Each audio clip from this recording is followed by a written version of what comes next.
The ivory linen of Linda's dress was still damp from the humid South Carolina morning when the first piano was rolled out onto the gravel. One moment, she was raising a crystal flute to the mayor's wife.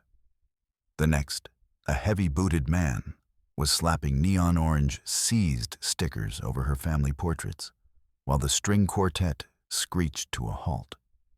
As the elite of Greenville watched from behind their silk fans, the silence on the lawn became more deafening than any scream. Neighbors who had shared her tea just yesterday now turned their backs, their eyes cold and predatory, retreating to their cars as the contents of Linda's life were piled like trash on the sidewalk. Amidst the chaos, Linda caught her husband's gaze, but Thomas wasn't looking at the bailiffs. He was staring at a navy blue envelope hidden beneath his trembling hand, his face the color of wet ash. As the front door of the estate was bolted shut from the outside, Linda realized the man she shared a bed with was a stranger, and the polished world she had built was nothing more than a cardboard stage set. She didn't know yet that the true danger wasn't the loss of her home, but the secrets buried in the dark mahogany desk. Secrets that the most powerful people in the city would kill to keep from leaving that lawn. Linda Carver pressed her fingertip into the silk fine powder, meticulously masking the faint network of lines tracing the corners of her eyes.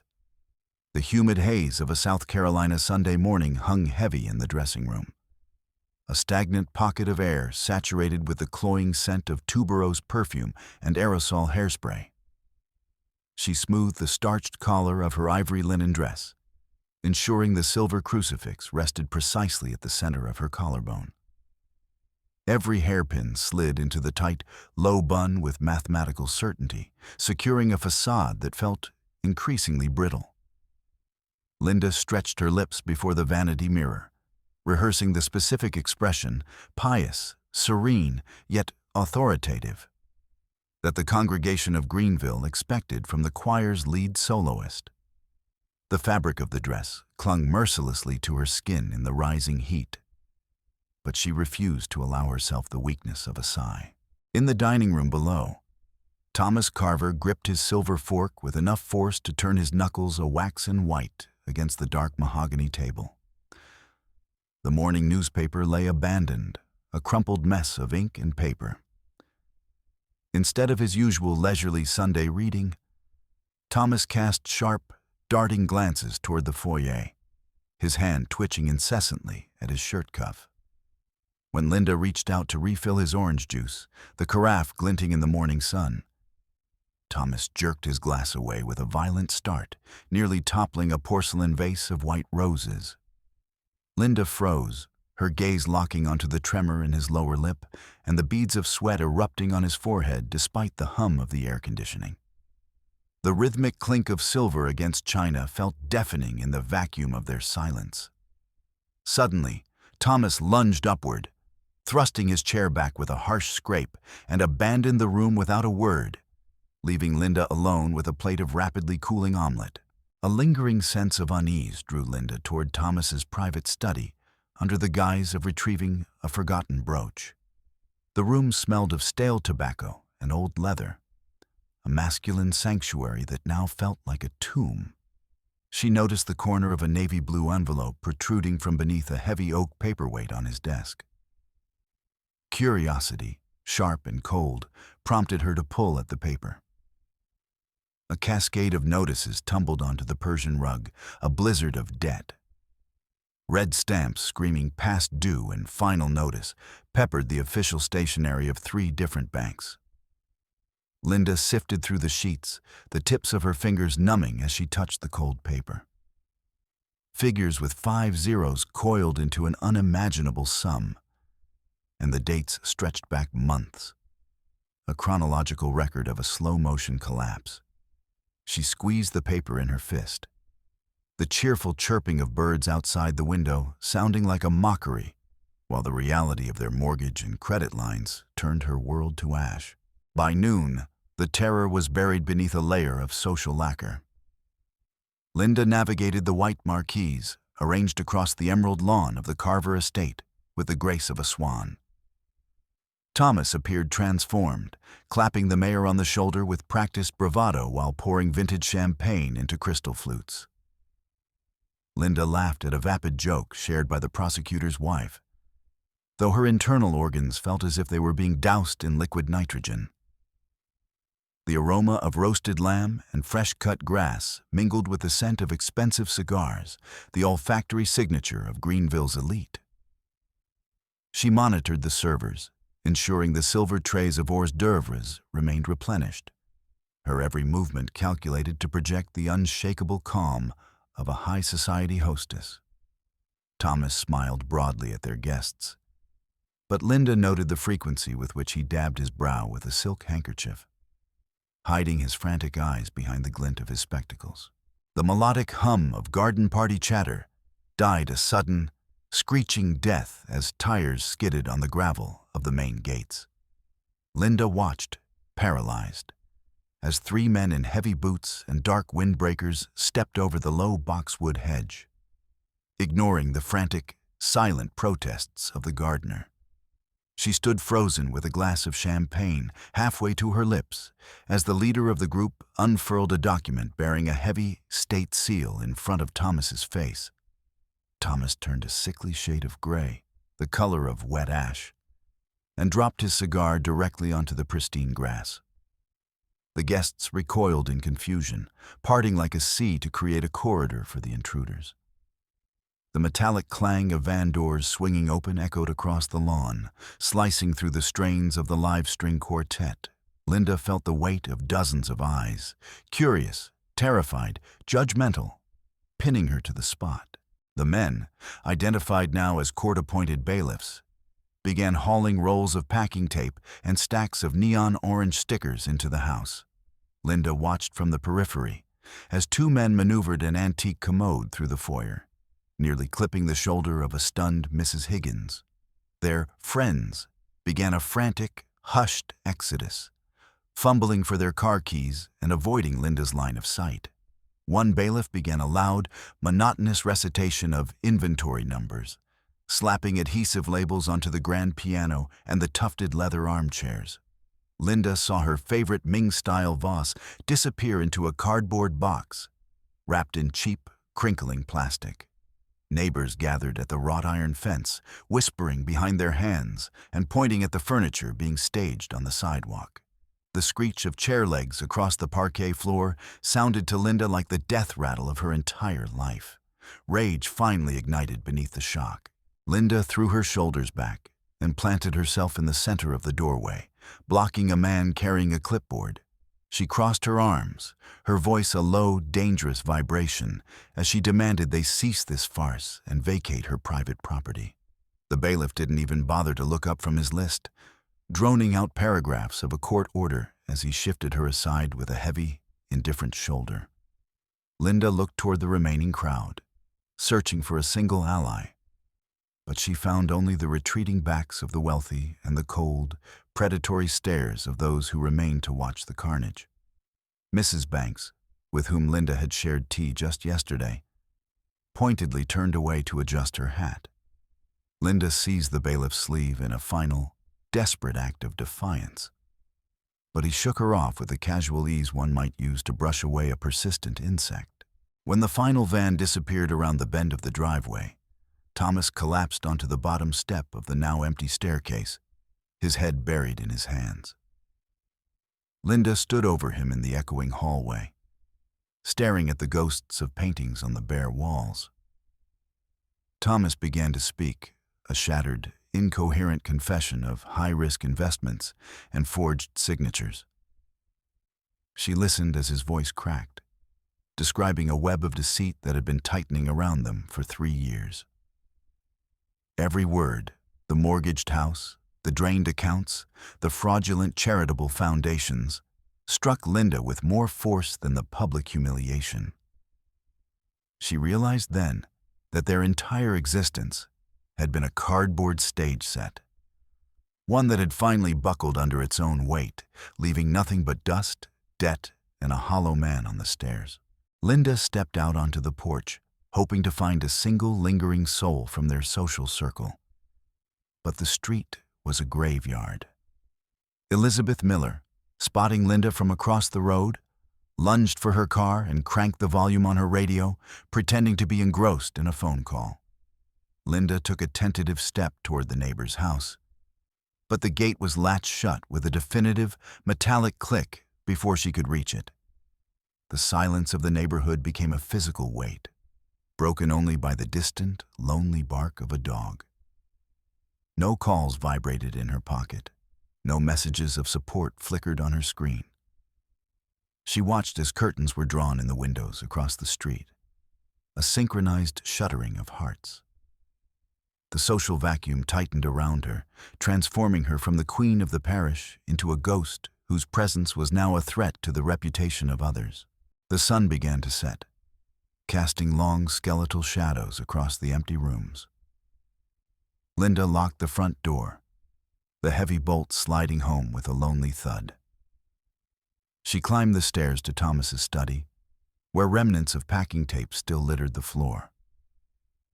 Instead of packing a suitcase, she dropped to her knees by the built-in safe that the bailiffs had been unable to open on site. She began a methodical, frantic search of the desk drawers, her fingers trembling. Hidden behind a false back in the lower cabinet, her hand struck something solid. She pulled out an old leather portfolio, its surface coated in a fine layer of grit. Every floorboard creak outside the door made her jump, but she continued, turning out the pockets of Thomas's old blazers and slicing open sealed envelopes with a letter opener. Linda spread the salvaged documents across the dusty floor, the moonlight providing a cold, blue illumination. Her eyes snagged on names she had been taught to revere, the pillars of Greenville. She found copies of wire transfers to offshore accounts, bearing not only Thomas's signature, but the elegant scrawl of Judge Walter. Her hands shook as she held a schedule of meetings at a private club, the dates aligning perfectly with the passage of controversial city zoning laws. There were encrypted payout lists where initials of the city's leading politicians sat next to staggering sums of money. The smell of old paper and cheap ink filled her lungs.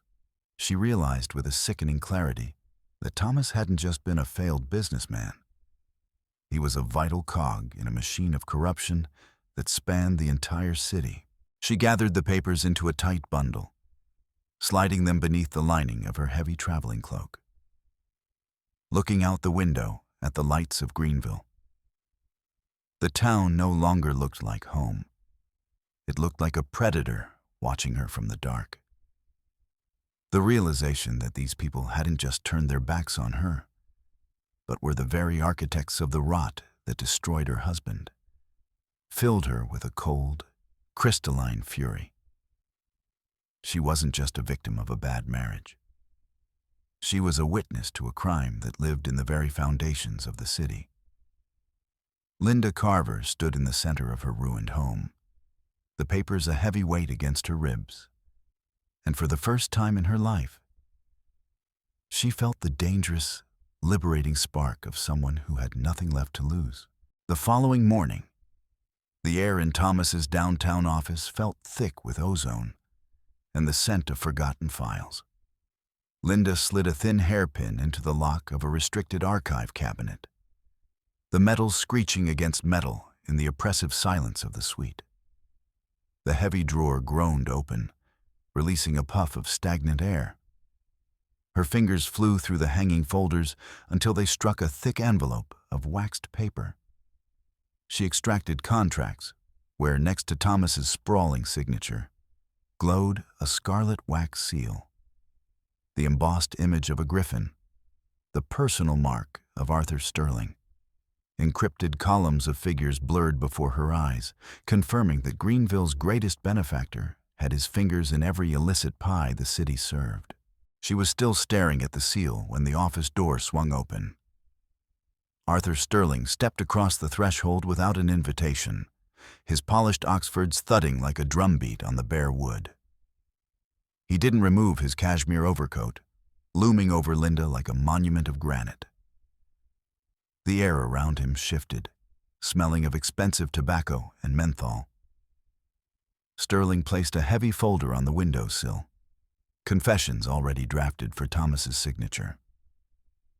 His voice was a dry, rhythmic monotone as he explained that Thomas would be the sole sacrificial lamb for the city's sins. Linda watched him adjust a gold cufflink, noting the predatory stillness in his eyes. There was no room for negotiation in his posture. Only the cold mathematics of a man who owned the very ground she stood on. Driven by a desperate need for sanctuary, Linda pushed against the massive oak doors of St. Jude's Church. But they yielded only an inch. Pastor Mitchell stepped out onto the stone portico, his bulky frame draped in black, blocking her path. From behind him, the first deep chords of the organ rumbled through the floorboards, making Linda's heart stutter. The pastor placed a firm hand on the door handle, his gaze fixed on a point far above her head.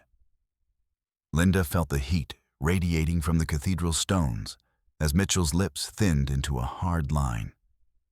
His words regarding penitence and public scandal fell like stones into the dust at her feet. He was cutting her off from the only place she had ever felt safe. His godly rejection as sharp as any blade Sterling possessed. Hours later, the social isolation turned physical. Linda reached for a bag of flour in the grocery aisle when the sharp, rhythmic clack of heels announced an approaching storm. Mrs. Banks, spotting Linda, executed a military-grade pivot, pulling her entourage with her. Linda watched as the woman gripped the handle of her designer handbag as if poverty were a contagious virus. The group moved to the next aisle, their voices rising in a forced, loud discussion about the weather, pointedly ignoring Linda's whispered greeting. Linda remained by the shelves, the hum of the industrial refrigerators sounding like a low-frequency scream. The cold from the freezer cases seeped into her bones, while the elite of Greenville vanished behind the automatic sliding doors. Night brought a different kind of violence. Linda froze at her own doorstep, the sound of crunching glass under her shoes echoing in the quiet street. Sharp shards of her stained glass transom window lay scattered across the concrete, reflecting the jaundiced glow of the street lamp.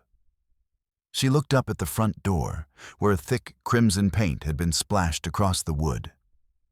The word thief was still wet, the letters weeping long, blood-like streaks down the white paint. The acrid stench of paint thinner fought with the sweet scent of night-blooming jasmine. Linda touched a sticky smear on the door handle, a cold shiver racing down her spine. The dark, jagged holes of the broken windows looked back at her like hollow eye sockets. The sense of being hunted intensified on the drive home. Linda turned onto Maple Street, and the rearview mirror immediately filled with two piercing points of light. A black SUV with opaque windows trailed her at a distance of 10 yards, mimicking her every acceleration and braking maneuver. She gripped the steering wheel until the leather of her gloves groaned. When she slammed on the brakes as a test, the pursuer stopped in perfect unison, the engine a low, predatory growl in the dark. Linda could see nothing but her own terrified reflection in the SUV's polished grille. The empty streets of Greenville felt like a labyrinth designed by a sadist, with the massive radiator of her stalker always lurking just behind her.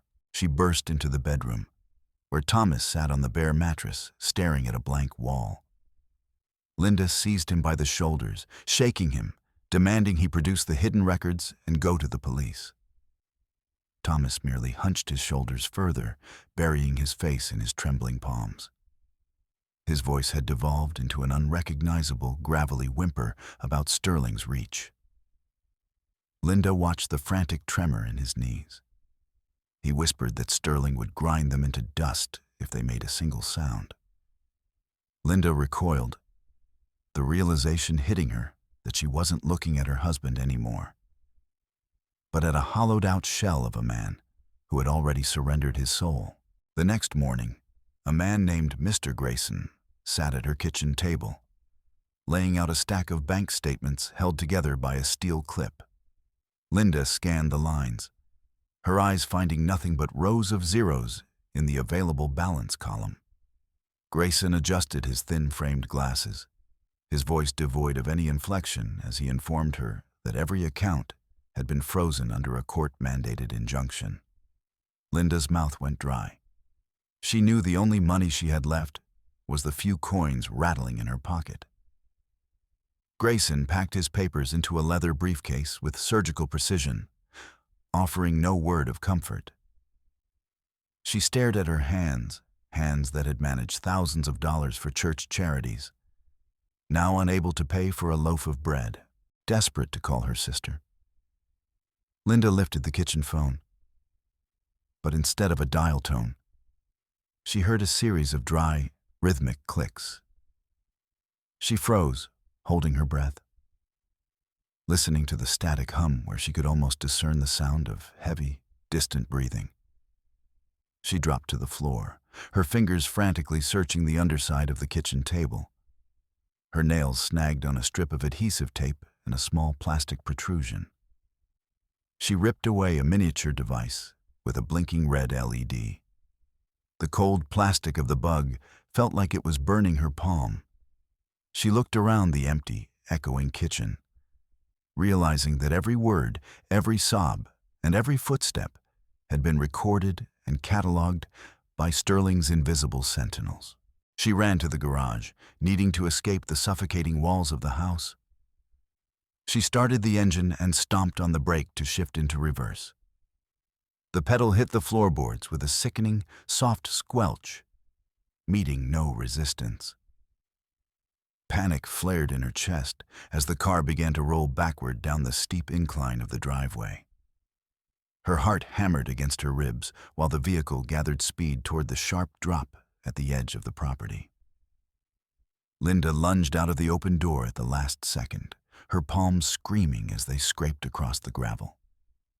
From the ground, she looked under the chassis and saw the clean, deliberate slices in the rubber lines, where oily brake fluid was still weeping onto the dry Greenville soil. The red and blue strobes of a patrol car cut through the dusk as she stood by her disabled vehicle. An officer circled her car slowly, tapping a heavy baton against his palm. Linda held out her ID, but he didn't even glance at it, leaning low into her open window. The smell of stale coffee and cheap tobacco filled the cabin. He smirked, adjusting his heavy utility belt, and remarked in a low, suggestive tone that Greenville was unpredictable for women alone at night. Linda saw the cold indifference of the law in his eyes, a law that had been bought and paid for. He advised her to stay inside, his tone making it clear that the police were not her protectors, but her jailers. Linda stood in the center of her lightless living room, where the shadows seemed to pulse. She looked up at the corners of the ceiling, noticing the small black lenses of the security cameras for the first time. She moved, and the lens followed her with a faint electronic whir. The hum of the house's hardware felt like a physical weight in the vacuum of the room. Outside, Greenville glittered with a false, inviting light. But Linda knew every glint could be a rifle scope or a spy's eye. She wrapped her arms around herself, feeling the very walls of her home turn into the bars of a cage, waiting for the final lock to turn. Driven by a need to disappear, Linda forced her way through the tangled blackberry thickets on the edge of town, the thorns shredding the hem of her dress. The abandoned garden smelled of rot and rusted iron. Ahead, the concrete skeleton of an old water tower rose against a bruised purple sunset. She descended the slick steps into a semi-basement workshop where the air was thick with the scent of rosin and ancient wood. Marcus sat at a scarred workbench, his grease-stained fingers meticulously sorting through a pile of copper organ pipes. A single, flickering lamp cast long, distorted shadows across the skeletons of disassembled instruments and piles of blueprints. Marcus reached into the throat of a massive pipe and extracted a bundle wrapped in oily rags. He spread the papers across the sawdust-covered table. Linda's eyes scanned the ledgers, seeing tables of figures written in a cramped, precise hand. At the bottom of every page sat the scarlet wax seal, the griffin of Arthur Sterling. She traced the embossed image with a trembling finger, the wax feeling like cold silk. Marcus pointed to the margins, where Sterling's own handwriting detailed how public contracts had been diverted into private pockets. It was a roadmap of the city's theft, signed and sealed by its favorite son. A sudden rainbow shimmer on the tall grass outside the basement windows caught Linda's eye. A heavy, sweet stench of gasoline began to seep through the floorboards, drowning out the smell of the wood. Without warning, a sharp click of a lighter echoed from the yard, and a wall of orange flame roared past the glass. The fire surged upward with a terrifying howl, sealing the only exit. Linda watched as the flames licked the concrete, and thick, acrid smoke began to fill the room, stinging her eyes and lungs. The heat became a physical blow, making the air shimmer, while Marcus's old sheet music on the shelves began to blacken and curl into ash. Marcus threw his heavy canvas jacket over his head and slammed his shoulder into the jammed rear door. The rusted hinges shrieked in protest. On the second strike, the wood splintered, and he tumbled out into the night, dragging Linda with him. She gasped for air, her lungs burning, as a fit of coughing racked her body. Marcus clutched the leather portfolio to his chest, shielding the evidence with his own mass from the falling sparks. The heat of the blaze scorched the back of Linda's neck, and gray ash settled in her hair like snow. Marcus pulled her into the safety of the tree line just as the roof of the tower collapsed, sending a geyser of embers into the dark sky. She returned to her house to find the front door standing wide. Inside the dining room, Thomas sat under a single, harsh bulb, hunched over a mountain of legal papers. Sterling stood directly behind him, a heavy, possessive hand resting on Thomas's shoulder.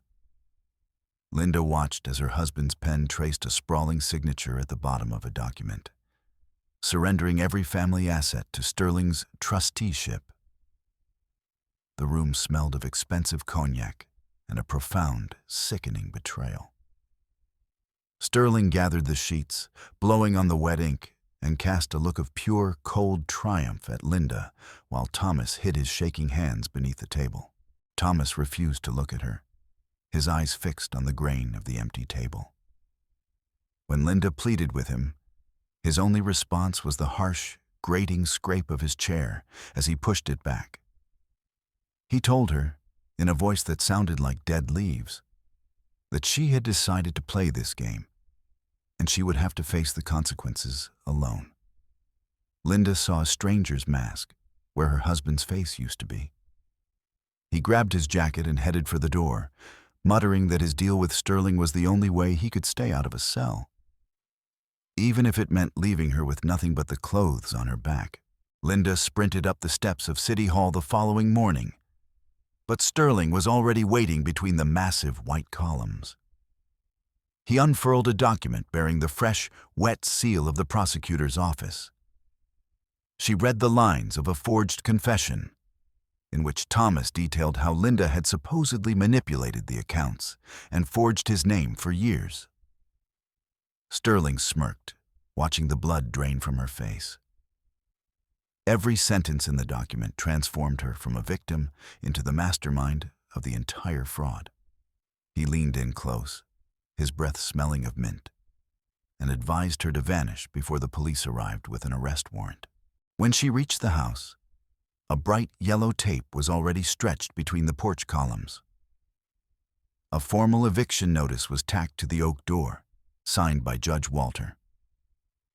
The air was filled with the scream of circular saws and the rhythmic thud of hammers as two workmen in gray coveralls began boarding up the first-floor windows. Linda tried to push past them, but a calloused hand blocked her path, the worker pointing to the seal on the notice.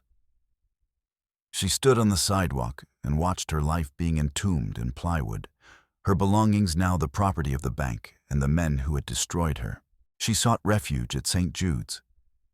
But Pastor Mitchell was already at the pulpit, his voice booming like a thunderstorm through the sanctuary. Linda froze in the doorway as hundreds of heads turned in a synchronized wave of judgment.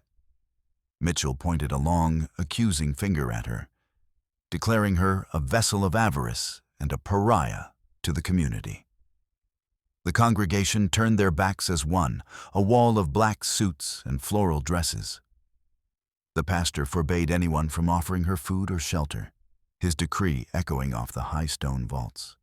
Linda backed away into the street, hearing the heavy iron bolts of the church doors slide home with a final metallic thud. She collapsed onto a wet bench in the town square, the icy rain soaking through her dress in seconds. Across from her, workers in yellow rain slickers were erecting the main stage for the following day's harvest festival. A massive banner featuring Sterling's face flapped in the wind, obscuring the view of the courthouse. He smiled down at her from the vinyl, promising prosperity while she sat in the mud. The sound of hammers and the splashing of boots in the mire filled her ears, while she clutched Marcus's damp portfolio in her lap. The lights of Greenville blurred into cold, indifferent smears of color through the downpour. Behind Marcus's garage, Linda started a fire in a rusted steel drum. She fed the flames her starched collars and silk scarves, watching them hiss and shrivel into black flakes. Her lace handkerchiefs and designer gloves followed, the symbols of her former respectability turning into acrid smoke.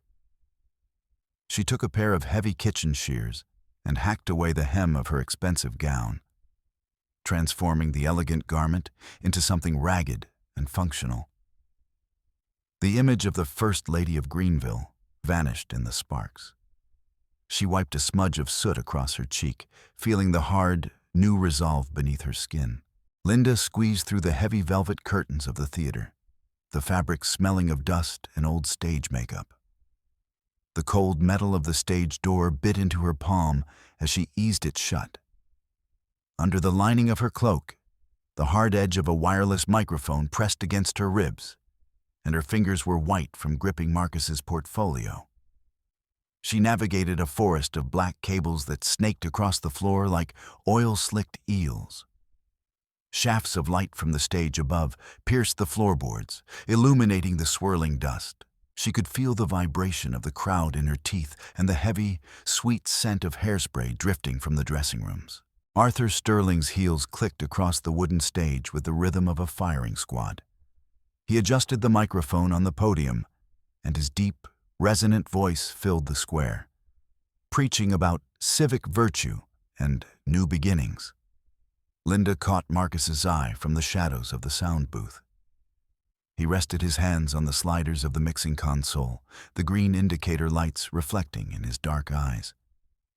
He gave her a sharp, singular nod. Linda took a breath, the air tasting of ozone from the massive amplifiers, waiting for the moment the signal would go live. She stepped out from the wings, physically shoving aside a young soprano who stood frozen in shock. Linda walked into the blinding white cone of the spotlight, the heat of the lamps instantly searing the shadows from her face. The orchestra in the pit struck a massive chord, and the brass section made the very air vibrate. The ragged hem of her dress fluttered in the stage draft as she gripped the microphone. Sterling froze less than 2 feet away, his face twisting into a mask of silent fury beneath his stage makeup.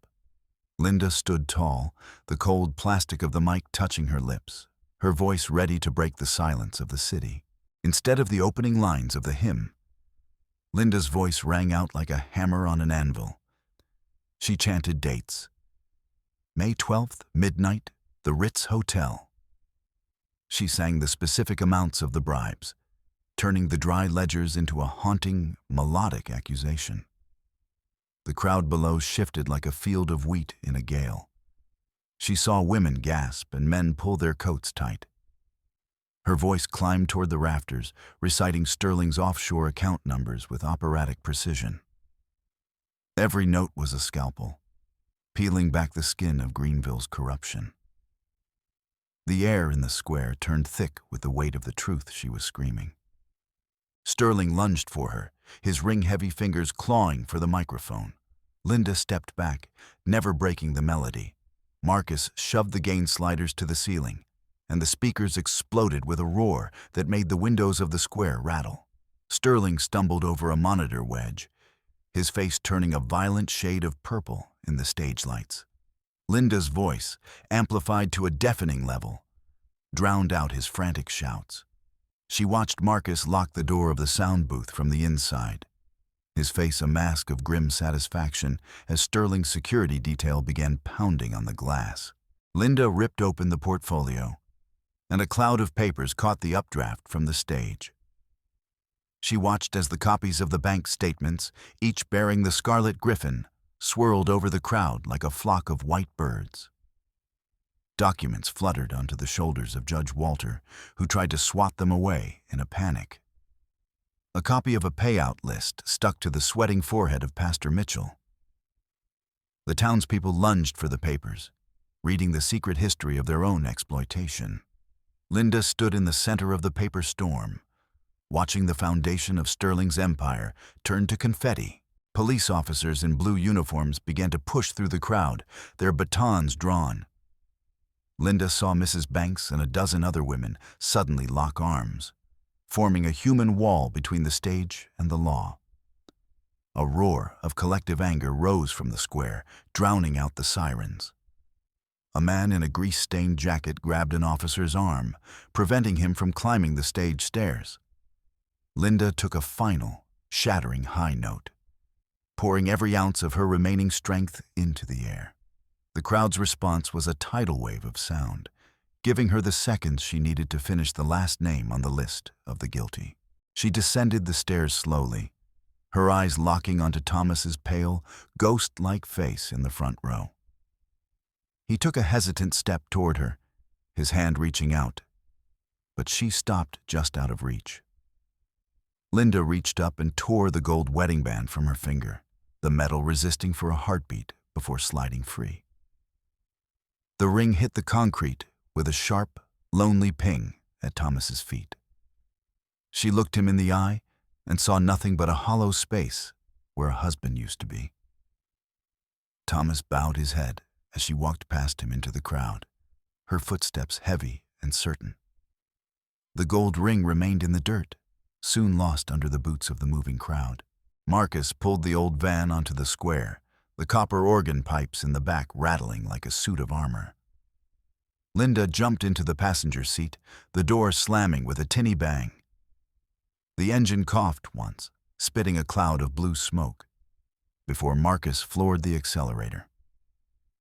In the side mirror, Linda saw Sterling being swarmed by a mob of his former subjects, their fists raised in the air. The screams of the square faded as they turned into a narrow side street. Linda leaned back against the cracked vinyl, breathing in the scent of gasoline and freedom. Greenville was shrinking, its false lights flickering out in the distance. A week later, Linda sat in a sterile, fluorescent-lit office that smelled of cheap coffee and old floor wax. She signed the final page of the divorce decree with a steady hand, not bothering to check the terms. Before her lay the deed to the estate, now signed over to the city council to satisfy the municipal liens. She felt a strange, buoyant lightness as the pen left the paper. The only thing she had kept was the key to an upright Steinway that Marcus had already moved into a new space. She walked out of the notary's office, leaving the ghosts of her ballroom and her silk dresses in the past. She pressed her hand against the peeling paint of a small storefront in the working-class district. Marcus carried in a stack of music books, his shoulder bumping the frame. Linda took a brush and black paint, carefully lettering the words Carver Music School onto the glass. The smell of the paint mingled with the aroma of fried onions from the diner next door. She surveyed the small room with its exposed brick and the single window looking out at a dead-end alley. Marcus pushed the piano into the corner, and Linda ran her fingers over the keys, the cool ivory feeling like a promise of a new language. Linda sat on the bench and struck a single, clean chord that filled the small apartment with a resonant, bell-like clarity. Through the glass, she could see the silhouette of City Hall on the horizon. 2 black federal SUVs were parked at the entrance, and she watched as Arthur Sterling was led down the steps, his hands cuffed behind his back. A glint of sun bounced off the steel on his wrists. Linda closed her eyes, focusing instead on the vibration of the strings beneath the piano's lid. Her fingers began to move, weaving a melody that had no room for fear, only the sound of a woman who had finally found her own voice.